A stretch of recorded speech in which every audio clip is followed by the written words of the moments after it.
to the cloud. And then I'm just going to make you the host, which I'm trying to do, but my computer is doing something very odd. Where are you? There you are. More. Make you the host. Over to you. Okay. Host disabled screen sharing. There we go. So Sam, if you just help me out and let me know what you can see. Absolutely.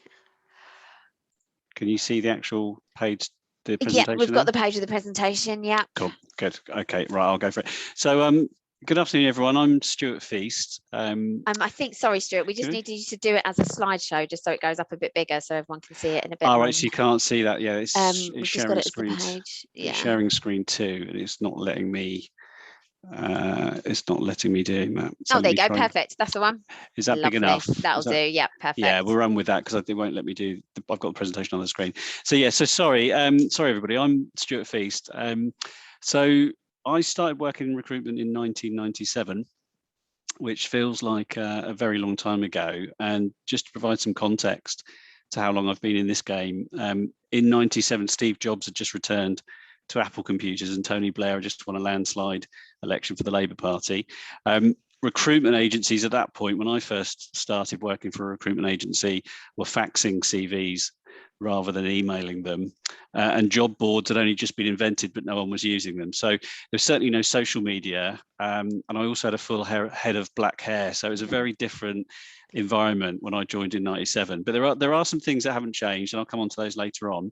A lot of my career has been spent as a managing director of recruitment companies, working in very candidate scarce areas, so IT, engineering, and professional services. And I've also had a period of time as a main board HR director for a quality services company. So I've worked on both sides of the fence, both recruitment agency and end client. My experience, I've had some experience in Germany, Eastern Europe, and China, but most of my experience has been in the UK, and most of that experience has been in actually IT recruitment. So some, again, very candidate scarce areas. A bit about who I currently work for. So I currently work for APSCo, and if you don't know, APSCo are the Association of Professional Staffing Companies. So I first got to know APSCo as a member myself. As an MD of a recruitment business, I was a member of APSCo, and 2 of the companies I've worked for previously have been members of APSCo. I was also an elected member of their representative committee or board for 4 years, so I got to know the trade association before I started working for them full time, which was 2 years ago. So APSCo are a not-for-profit trade association made up of 5 organisations. So that's APSCo Germany, APSCo Asia, Australia, APSCo Outsource, which is a trade association for the recruitment process outsourcing, managed services and RPO market, and APSCo UK, the part of the business I'm representing today, who are the largest and most well established. So we're one of 2 main trade associations representing recruitment in the United Kingdom. The other one is the REC, or Recruitment and Employment Confederation, who focus more heavily on blue collar, whereas APSCo, as the Association of Professional Staffing Companies, focus more on the white collar professional end of the market. So we're responsible for areas like IT technology, sales and marketing, education, social work, engineering, pharma, banking and finance, and of course professional services and many of the areas that RGF and Crone Corkhill work in. So we were established in 99. We're headquartered in London with 34 staff. We have 1,000 members in the UK. So that's 900 recruitment businesses. So we have a fairly good representation of the market. And we have 100 trusted partners. So they're companies that supply services into the recruitment sector. So accountants, legal firms, banks, HSBC, the likes of those companies, and CRM providers. Amongst the trusted partners are also organisations who supply market data and research about the recruitment market to APSCo, so we can provide that data and research to organisations such as RGF. So these are companies like Staffing Industry Analysts, VacancySoft, Agile Intelligence, Broadbeam, and Cube19. So we have a very strong research input, and I'll be sharing you some of those figures today. And my personal time is split between managing our enterprise members. So that's our 35 largest recruitment businesses, companies like Manpower, Randstad, S3, and of course RGF, who are here today.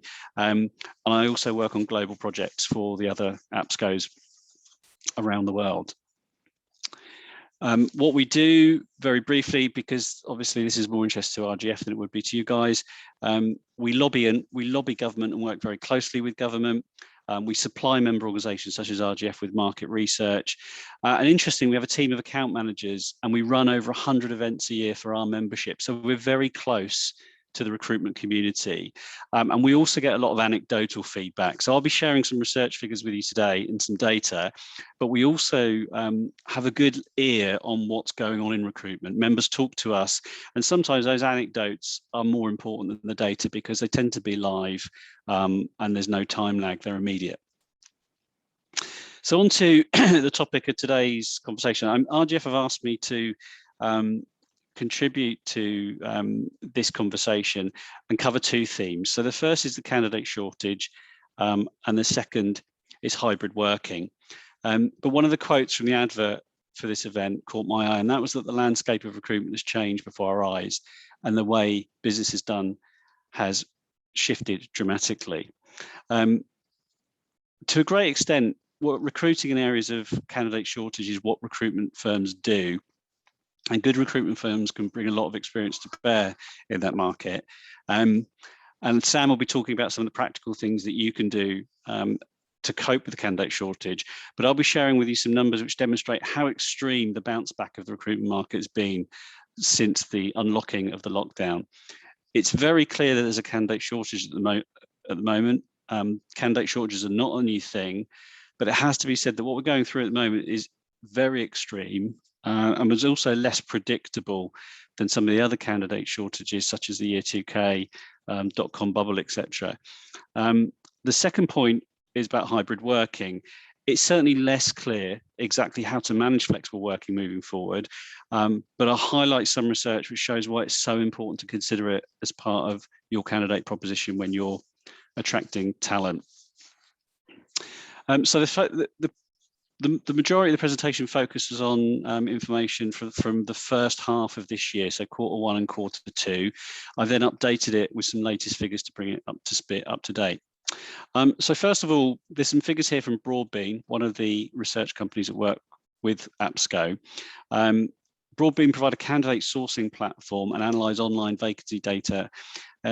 Looking at Q1 and Q2 for 2021, they've highlighted 3 sectors here which emphasise the dramatic bounce back.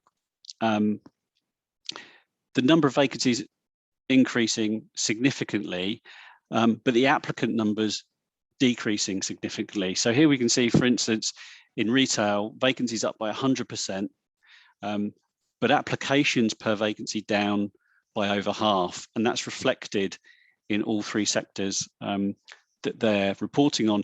And it's also backed up by anecdotal feedback from the enterprise membership and the APSCo membership broadly. So these 900 recruitment businesses are all reporting the same thing that they're seeing, which is applicants per vacancy dropping dramatically, vacancies increasing dramatically. Moving on to another report that was issued this year from the Competitors Recruitment Employment Confederation and KPMG. And in June this year, they published a joint report surveying 400 UK recruitment and employment consultancies covering blue and white collar recruitment. Some of the quotes from the report and coverage you can see in front of you there. And it was clear from their report that given the further easing of COVID-19 restrictions and the reopening of more sectors of the economy, this spurred a marked increase in hiring, which really kicked in around May this year. And the quotes on the screen summarise their findings. They reported that there was a decline in total candidate availability that gathered pace midway through second quarter, the most severe reduction for 4 years and very rapid.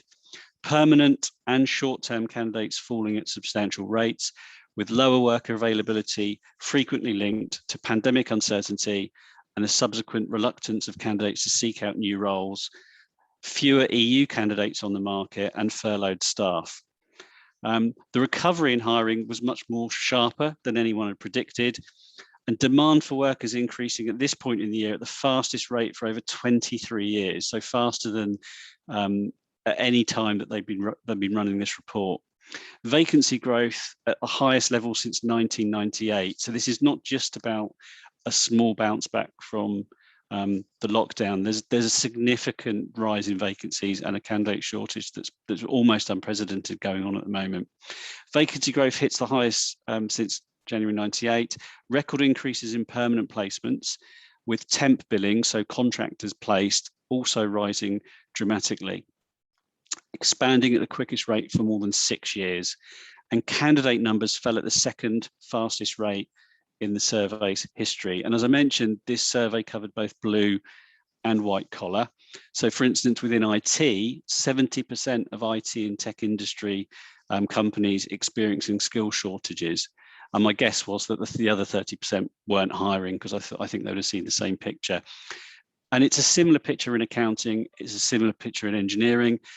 And the impact on salaries has started to kick in as well, with salaries for permanent staff rising to the greatest extent since September 2018, with contract wage inflation hitting a near two-time high.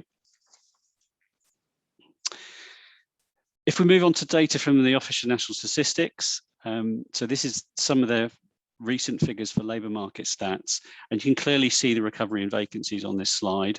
For May to July, overall job vacancies were up 43% quarter on quarter and 154% year on year. And I think although you can see the V-shaped recovery, what's more important to note is the contrast between 2021 and 2019. Vacancies are outstripping pre-COVID levels and continuing to rise. So if we move on to financial insurance sector, it's a very similar picture. In fact, it's a very similar picture across most sectors. For finance and insurance, vacancies up 27% quarter on quarter, 118% year on year. Bringing those figures up to speed, bring those figures up to date. If we go back to this overall slide, the Office of National Statistics recently released their August to September figures, which show that vacancies have now gone over the 1.1 million mark, which means they're now at record levels.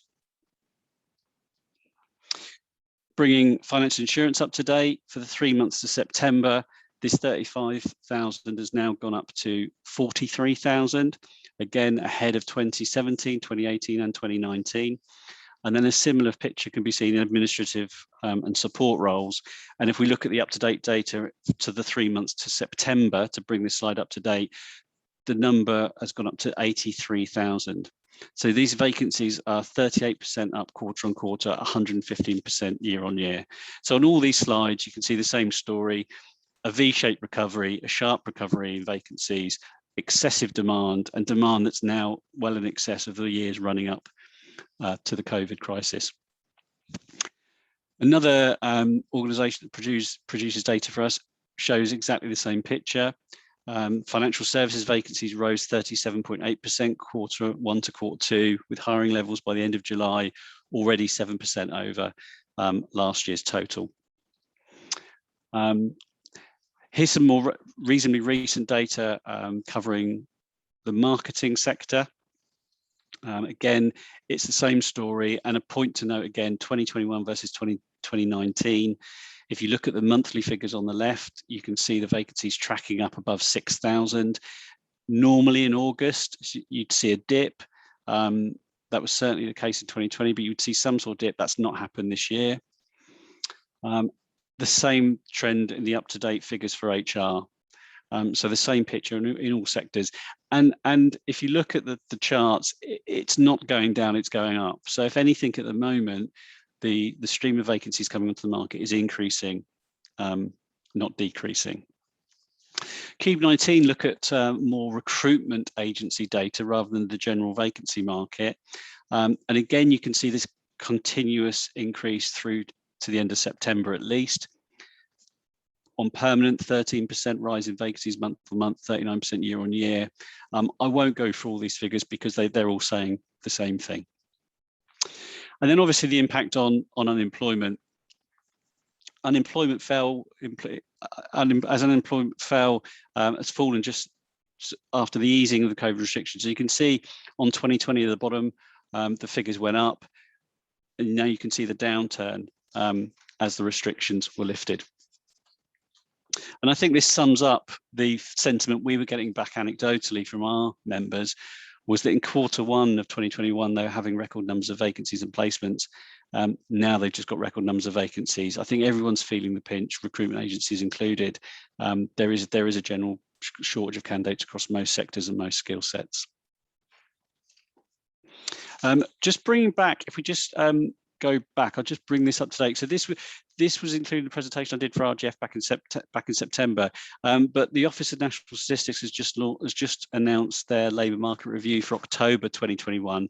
So just to bring this slide fully up to date, the latest labour force estimates for June to August 2021 show that the employment rate increased by 0.5%.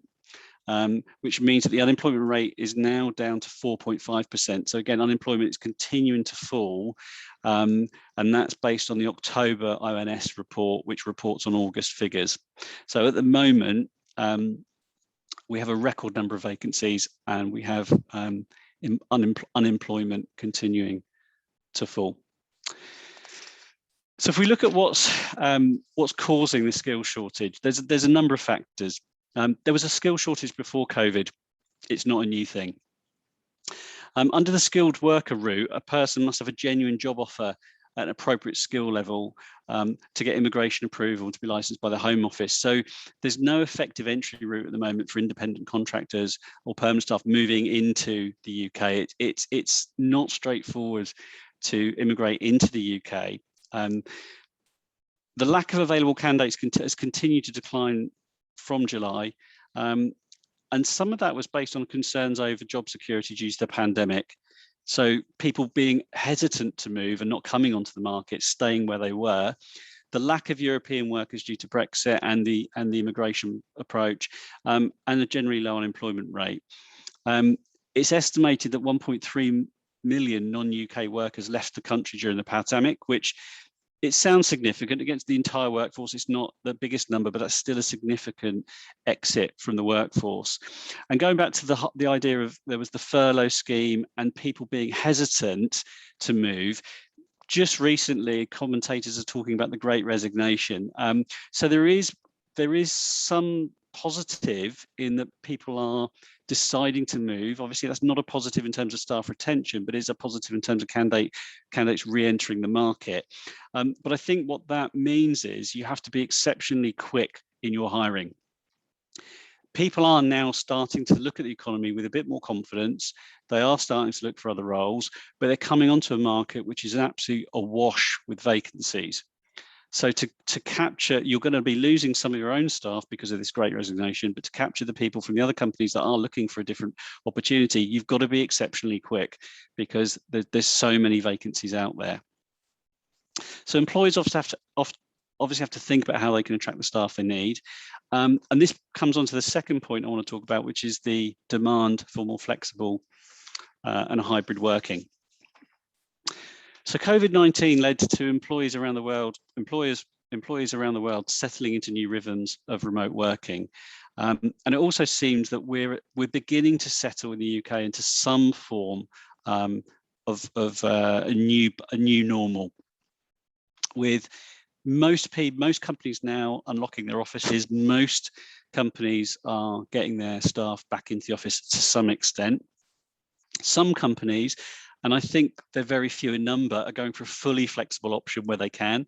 So this is their staff come into the office if they want, or they work from home, or they work remotely if they want.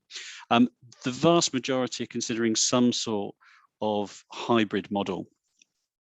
Now, hybrid work tends to include more freedom around when and where to work, generally grants more autonomy to employees to fit around the rest of their lives, rather than structuring every part of their weekday around logged offices in an office. And ideally, it would give the best of both worlds. So some structure and sociability on one hand, and the independence and flexibility on the other. A Stanford University economics professor has been quoted. This is a chap who has expertise and a specialism in remote working, and he's been quoted as saying that he feels that as the pandemic now subsides, working from home 2 days a week would be the optimal option moving forward for balancing collaborative and quiet work with the benefits from the reduced stress levels of commuting. Anecdotally, we're seeing the vast majority of our members offering for a 2-3 model, 2 days in, 3 days out, or 3 days in and 2 days out, or some version of that. It's not always the best of both worlds, obviously, and this has been much talked about in the media. It can be the worst of both worlds. There is concern about the socio-economic and racial inequality issues about who is able to efficiently work from home and who is not. Those in overcrowded flats or one-bedroom studios might not relish having to work from home for the bulk of the week.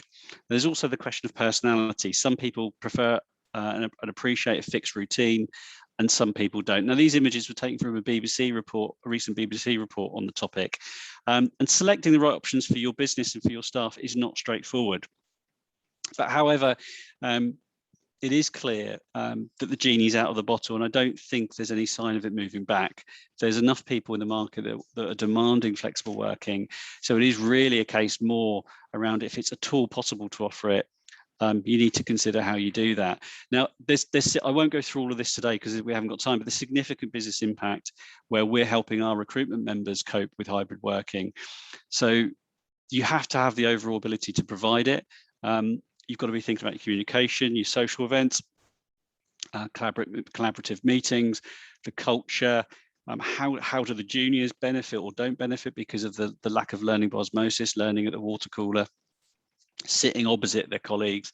There's also security issues. The hybrid working from home model is now a concern in terms of cybersecurity with the lack of firewalls and secure networks that people are using to access confidential information. There are health and safety issues, there's contractual issues, and there can be a disproportionate share of power. And by that, I mean, if you have your power base working in the office, but you have other people working at home, their ability to contribute or participate in the decision making structures is lessened. But I think it's important to look at the facts where we have them. And in August 2020, the BBC reported on why the future of work might be hybrid, and they highlighted a number of surveys. Now, these were slightly outdated. These were going back to 2020, where 55% of US workers wanted a mix of home and office work. In the UK at that time, the UK in the pandemic time, we've had 18% pre-pandemic home workers moving up to 37% post-pandemic. The CIPD quoted similar views during 2020 and 2021. But more recently is the information that's come through from the Office of National Statistics. Now, their recent survey suggests that on average, 27% of the workforce worked from home at some point.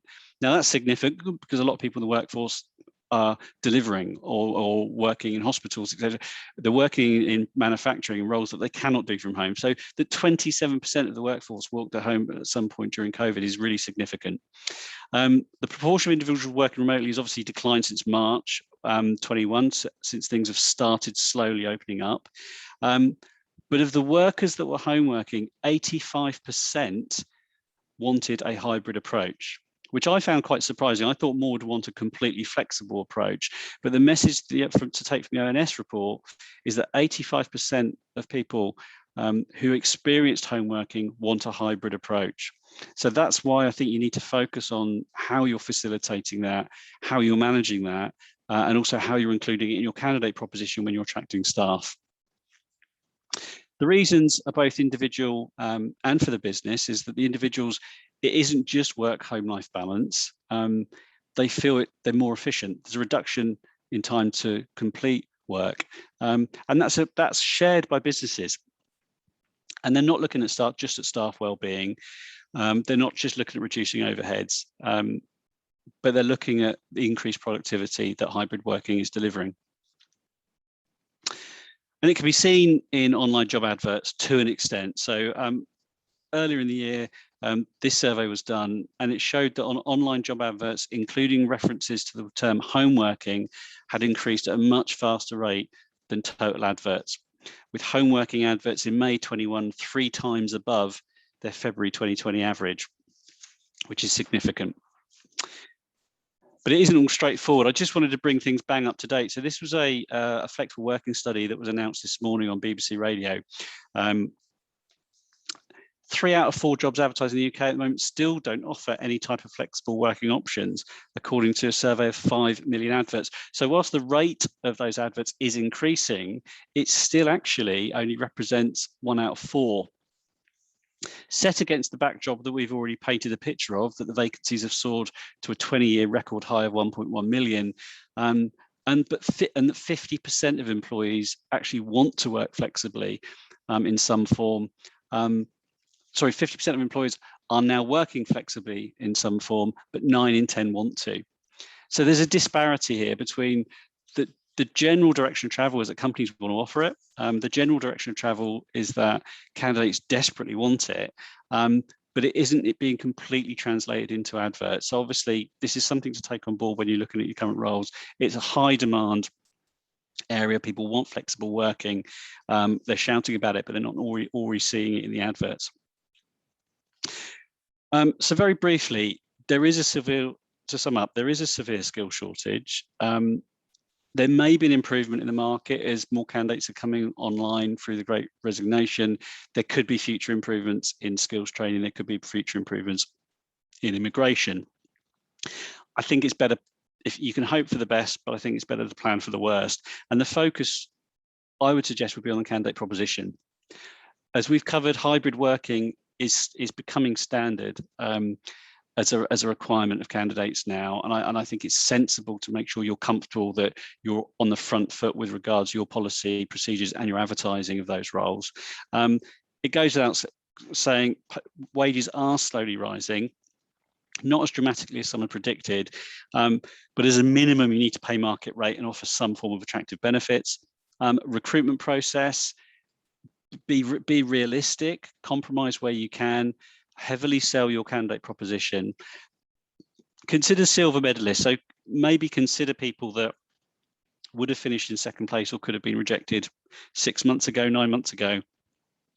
But if you're accepting where the market is, you also need to accept that you may have to lower your expectations to some point. Obviously, you still have to get the skills you need. You can't just take people on because they're available, but you have to acknowledge that we're in a severe place at the moment.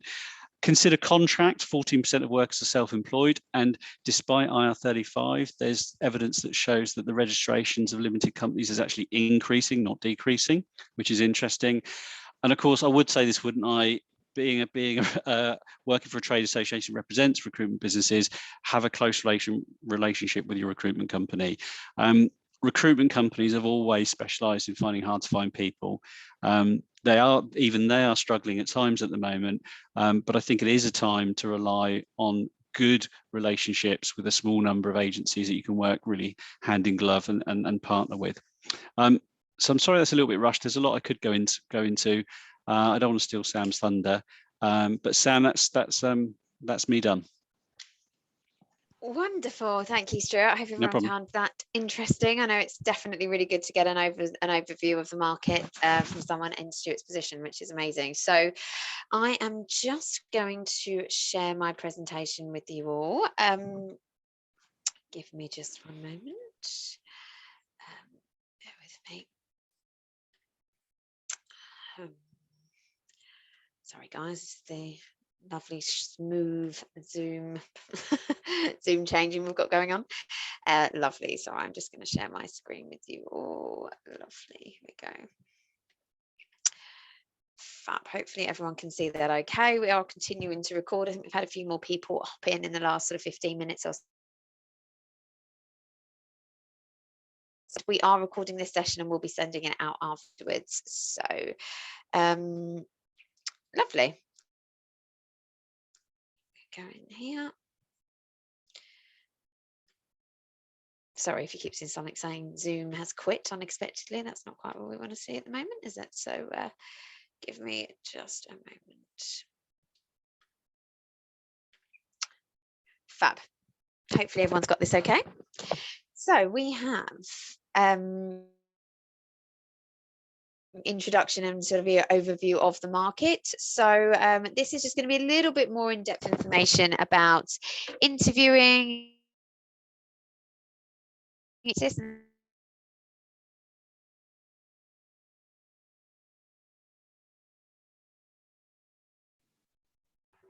Oh, hello. Can everyone hear me okay? Yeah, you dropped out for a second there, Sorry, Sam. I don't know quite what happened to my Zoom there. Can everyone see the screen, or do I need to reshare? Hang on, bear with Need me. to reshare. Sorry, guys. You think Zoom would have fixed itself up, wouldn't you, over the last 2 years when it's been in high demand? But apparently not. Let me just reshare. Can everyone see that okay? Yeah. Fabulous. Lovely. Great. So, well, just, as I said, welcome to anyone. I don't know if you heard me before. We have a few people have joined in the last sort of 10 minutes or so. So welcome to any new joiners we have. We are recording this session. I believe it's still recording. Yes, it is. So we will be sending this out to you afterwards. So this is a little bit of overview of Recruit, the RGF staffing group, the different entities that we have here. As you see, we are a global brand owned by the Recruit group. Within that, we have Advantage Resourcing, Advantage XPO, and also Crone Corkell. For those of you that don't know me, I am Sam. I am the channel lead here at Crone Corkell. I've been here for 11 years and been in recruitment for around 13 years. So hopefully I know what I'm talking about today. So things we're going to cover, we are going to do a little bit of obviously Stuart's already spoken about the sort of candidate market updates. We're going to talk about things that you should consider during, ahead of hiring, questioning techniques, preparing, NLP interview feedback, all sorts, the full works. So any questions you have, we will also have some time at the end. So before you even get to the recruitment process, you need to consider some things. And firstly, to, not to waste your time, but to also make sure that, uphold the good reputation of a company as a company that doesn't waste the time of candidates. So have you got sign off for the role? You'll be surprised how often we get to, final interview with clients and suddenly we hear, just got to go to HR and get this role signed off. Easier said than done sometimes. Have you got any internal candidates that might be suitable for the role? Appreciate in many businesses you like to have a look at internal but also external options, but always a good idea to have a look at those internal candidates first. Saves you time, saves an agency time, and saves external candidates time too. What does your interview process look like? Arrange who is going to be meeting which candidate and when, who's going to be doing the first stage, who is going to be doing the second stages, will there be a third stage? Are you deciding to do any tests? Make sure you've got all of this decided before you go out to the market. Another good tip is if you have, try and get the times booked into the stakeholders' diaries. If you know who they're going to be meeting, that way you're going to really, get rid of that whole issue of, oh, this person's gone off on a 2-week holiday and you didn't know about it. So that's going to delay the process. As Stuart mentioned, it is an incredibly competitive market for clients at the moment. It is very candidate-led. There are not many candidates out there, and there are a lot of jobs out there at the moment. So anything you can do to really hone your process, fine-tune your process, exactly what you need to be doing right now. Also, don't delay on offering your favourite candidate. If you meet someone you like, offer them immediately. And also keep the candidates engaged ahead of their start date, whether that might be keep in touch day, perhaps bring them into the office to go for lunch with the team, perhaps get them to pop in to do a small handover, or keep them engaged with anything sort of throughout that sort of month, 3 months, however long their notice period might be. As I said, the market is very busy at the moment, and the last thing you want is that candidate you spent all that time hiring being snapped up elsewhere. So we are going to go through these in a bit more detail as we go through the interview training, but have a think about why you would want people to work for your organisation, what the benefits are for the teams and the people, CSR initiatives. What charitable initiatives are you doing? It's something candidates are really into. Equality, diversity, and inclusion, something which is so important and should be at the forefront of all of our minds. What is your policy as a company? Wellbeing initiatives, again, something which is incredibly important, and I think it has become even more important over the last 2 years. The environment, why you like working for the organisation, a question you probably will be asked by most candidates. What development opportunities, what career path does this person have when they join the business? How has the business navigated COVID? Something which some candidates may be more concerned about.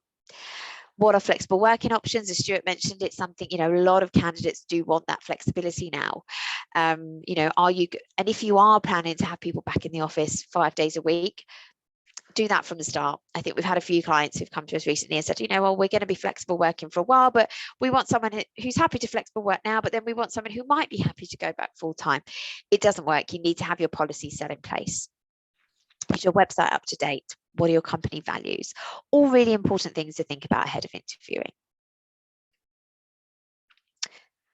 Again, we're going to go into a bit more detail in this later on, but how does the role fit into the wider organization? Who is the person reporting into? What are the personalities like of the person they're reporting into? As we said, career paths. How does the role compare to other roles within the organization? And what is the most important things for this person to have? So, example just competencies. So competencies are something which we want to include in sort of all job specs. Sorry, I've just got. We're doing an update. So competencies are something which we want to include in all job specs. It's something which you need to think about. So in terms of the competencies of the person, adaptability, conflict resolution. Perhaps, once you've gone and you looked at those stakeholders this person's going to be working for, the people they're going to be supporting, the team they're going to be working in, that some of these people are particularly tricky. There's some in every company. That this person, perhaps they're going to have to be resilient. They're going to have to be good at conflict resolution, and they're going to have to be good at problem solving. So have a think about how you can put these things into a job spec, put these things into the person's specification. It's something we always advise our candidates to do as well, is to look at the competencies and think about what questions they might be asked around those competencies and how they can sell themselves based on those competencies. So the benefits of using competency-based interviews, we will go again in slightly more detail about how to do a competency-based interview and how to structure those competency-based interview questions. But the benefits of using those competency-based interviews for you as an employer is that they really help you to base your recruitment decisions on ability and match to aspirations rather than using just personal impressions or just that gut instinct. It helps you to make confident and quicker hiring decisions that are right in the long term, but also helps to remove any subjectivity or discrimination.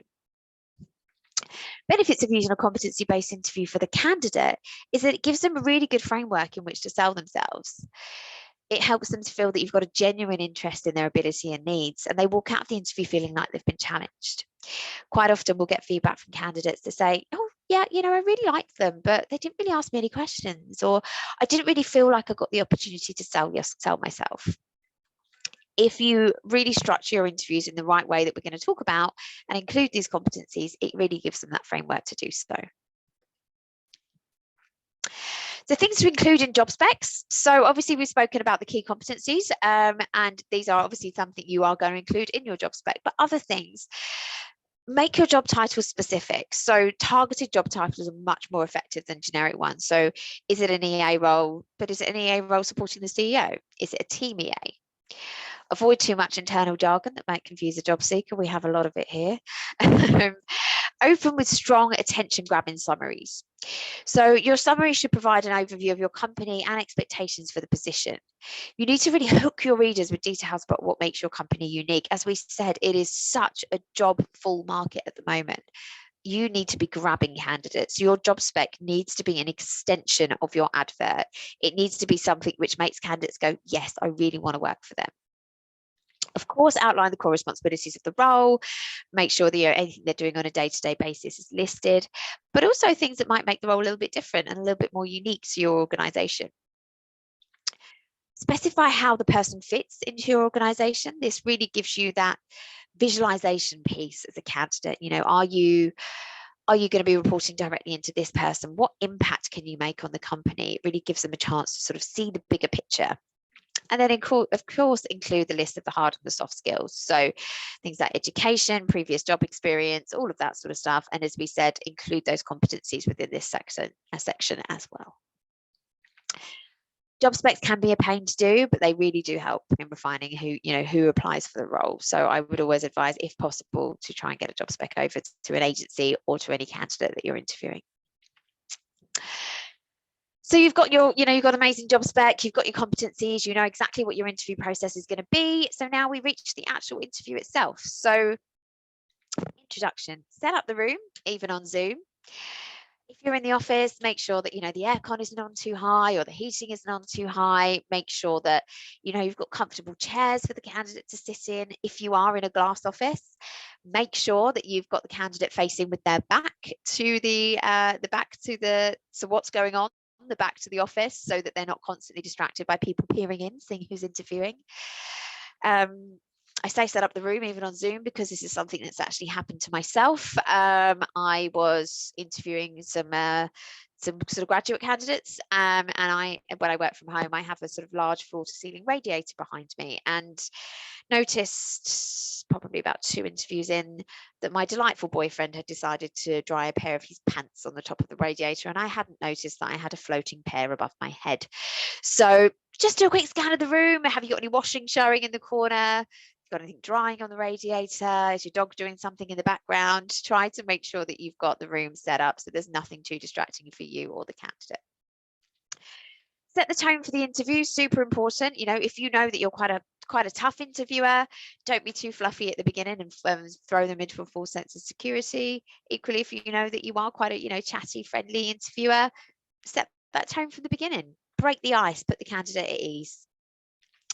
The classic, how's the weather? How did you get here? Did you have a good journey? The question that everyone's asking, how was lockdown for you?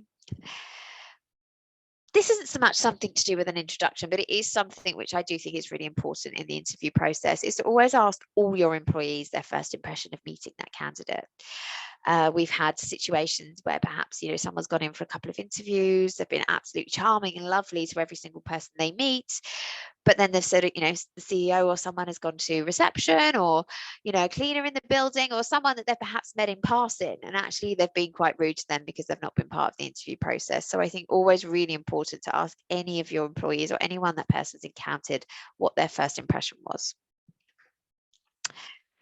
So we've talked about, how to introduce and, lull the candidate into a bit of a sense of security to get the best out of them.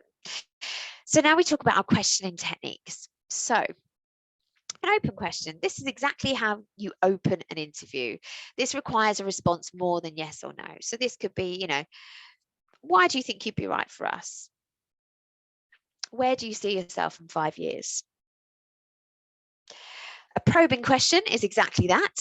So that is a continuation of the open questions. Perhaps the candidate's not giving you enough, perhaps they're not quite giving you the detail you need. So you would then go in with a probing question. So, okay, you mentioned that you're particularly interested in project work. Can you tell me a little bit more about that? So someone's popped something in the chat. Just want to make sure you can all hear me okay. Lovely, Helen, great. Lovely. Thank you so much for joining. We will pop you across the recording. You've then got your closed questions. So closed questions are those questions that require a yes or no answer. Perhaps you've got a candidate that is babbling a little bit. Perhaps you've got a candidate that has started telling you about their neighbour's dog's brother, and you just need to bring them back to where you want to control the interview, direct the conversation. Are you telling me that you don't want to work in the office 5 days a week? Have you used PowerPoint before? So open questions, open the interview. Probing questions, dig a little bit deeper. Closed questions, control the interview, bring it back to where you want it. You've then got your about questions, exactly how it sounds, a good opener to a new topic or a new line of questions. Tell me about yourself. Reflective. You seem upset by that. Why? How did that make you feel? These can be quite good questions to ask if you're perhaps, probing a little deeper into someone's reasons for leaving. Or perhaps you know that this person's going to be working with someone that is rather tricky, and they start talking about, oh, I used to have a boss who used to shout and scream and throw things around the office. They might have the same situation in your company, and you want to know if that's going to be something that's a deal breaker for them. So how did it make you feel when your boss threw things around the office? Happens. And clarifying. So are you saying that you don't know how to use pivot tables on Excel? Simple. The questioning techniques to avoid. So multiple questions. This is something I'm quite guilty of. So you're telling me that you really love to do projects. Can I ask if you manage those from the start to the finish? Did you have a team around you? And how did you used to report back to the people that you were reporting into? What did you used to do? Did you used to fill this in on a spreadsheet, or did you have to present to them on PowerPoint? Suddenly I've asked 8 questions in the space of 2 seconds, the candidate probably won't remember the first 5 questions you've asked them, and you'll probably only get an answer to maybe the last 1 or 2. So really try to just ask one question and stop talking. Don't be afraid of silence in an interview. Leading questions. Perhaps you've got a candidate who you really like, and you really need them to say that they can do something. So you might say, so you're telling me that you are an absolute whiz at Excel, you use it every day, you know how to do VLOOKUPs, pivot tables, everything. Yes. You will probably find that the candidate, sensing your desire for them to say yes, is going to go, yep, okay, and go away and think, damn, how am I going to learn how to do that? So try not to lead candidates down a garden path too much. Hypothetical questions. Now, these can be useful in some ways. Perhaps you know that a candidate is going to be potentially asked to support more people further down the line, but you can't say it just yet. So you might want to say something like, hypothetically, if you were asked to take on an extra exec, how would you feel about that? But do bear in mind that with hypothetical questions, you are probably going to get a hypothetical answer. And then we've got the halo and horns effect. So this is, it's not so much of a question and technique, but more something to be aware of. The halo or horns effect is your unconscious bias. It's something we all have. It's something that we all need to be questioning ourselves constantly. So why didn't I like that CV? Why did I pick that person over them? Did they perhaps go to the same university as you? They perhaps have a name of someone you really don't like. It can be as silly as that, but our unconscious bias is something we really need to be looking into and really checking on a day-to-day basis. So the competency-based interview questions. So obviously we spoke about our key competencies earlier. We put them in the job spec. We've thought about them in relation to the role, and the candidate's probably gone away and done a little bit of preparation, at least we hope they have, as to what those competencies are. So a competency-based interview question. These are, for example, you might say, give me an example of when you have had to deal with a really difficult business decision in your boss's absence. And what did you do? So what you want them to do is describe the situation. You don't want them to say, oh, I did that every Friday because he was never in the office on a Friday. No, you want them to be, there was this one particular situation. You want them to describe the circumstances and what they did and how they were involved. You then want to talk about what happened. What did they specifically do, say? What problems were there? How did they handle that problems? And perhaps how did it make them feel? You then want them to talk about the effect. So what was the effect or outcome? How did you measure the success? What lessons did you learn? And what impact did that have? I would always advise in any interview to always try and include maybe 2 competency-based interview questions. I wouldn't say do a whole interview of competency-based interview questions, but definitely include a few. It really helps you to drill down on a candidate's experience. So NLP techniques. Now, this is something I get particularly fascinated by because I'm the biggest true crime nerd ever. And I love watching detective shows, all the psychology of serial killers and stuff. I love it. And this is very much, NLP is neuro-linguistic programming, which is essentially the study of human behavior. So rapport building. This could be in an interview, this could be in a normal meeting, a client meeting, this could be meeting your new boyfriend's mom, it could be anything. A really good way to build rapport with any human being is to subtly mirror and acknowledge them. So whether that's their tone of voice, their speech patterns, their mannerisms. Perhaps they speak very quickly. If you fasten up the way you speak, speed up the way you speak, it will be more appealing to them. For example, if someone speaks very slowly, if you slow down your speech pattern, again, it builds rapport. It's all about familiarization with building rapport. Perhaps someone is very loud. If you're very loud also, probably helps. If someone's very quiet, if you're shouting at them, it's probably going to terrify them. So just think about that and just subtly look at people's body language, their tone of voice, and try to mirror them if you're noticing it's a little bit tricky to build rapport. Eye movements, I became obsessed with this. I think my boyfriend didn't want to look me in the eye for about 6 months after I learned this, as I stared at him intently every time he spoke. So this is something you will not get straight away, but it is something really, really good when you're interviewing, meeting people, etc. Eye movements give away whether the person is paying attention, lying, or telling the truth. Really good to be a very, very, very skilled interviewer. If someone looks up and left, they are remembering an image. If someone looks up and right, that person is creating an image or a visual fantasy. Eyes lateral left, the person is remembering sounds. So level with their ears, they're remembering a sound, a voice, or something along those lines. Eyes lateral right, the person is constructing sounds and words, so possibly lying. Eyes down and left, so towards their heart, it's someone looking at their internal dialogue or their inner self-talk. Eyes down and right is your feelings. Eyes straight ahead, but slightly defocused or dilated, means they're accessing a memory very quickly. I think this is something we can quite often confuse with someone not paying attention, but actually they could just be accessing a memory very quickly. So up and left, someone's remembering an image. Up and right, they're creating an image. Lateral left, remembering a sound. Lateral right, constructing a sound. Down and left, internal dialogue. Down and right, feelings. Straight ahead, accessing a memory. Again, something you're not going to get straight away, but something which is super, super, super useful. So body language. Now, this is just something else to sort of really think about when you're interviewing, when you're meeting people in general. Only 7% of what we actually communicate is verbal. 93% is non-verbal. So that's 55% is made up of your body language and 38% your tone of voice.